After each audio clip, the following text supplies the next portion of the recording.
થોડા દિવસો પહેલા પાટીદાર સમાજની એક યુવતીનું અપહરણ થયું હતું। 17 વર્ષની યુવતીનું અપહરણ થયા બાદ સુરતની અંદર પાટીદાર સમાજમાં એક રોષ ભભૂક્યો હતો। રોષ બાદ અનેક પાટીદાર સમાજના આગેવાનો પણ મેદાને આવ્યા હતા। પોલીસ સામે પણ અનેક સવાલો ઉઠ્યા હતા।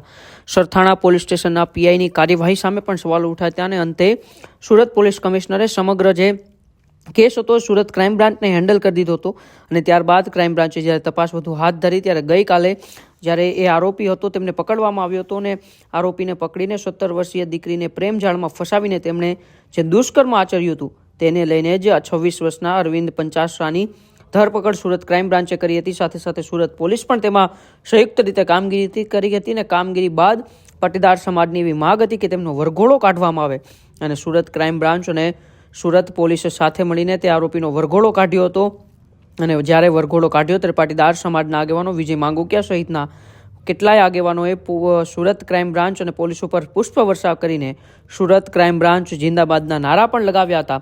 ત્યારે ફરી એક વખત હવે સુરતના ક્રાઇમ બ્રાન્ચની અને પોલીસની સરાહનીય કામગીરી અત્યારે સામે આવી છે।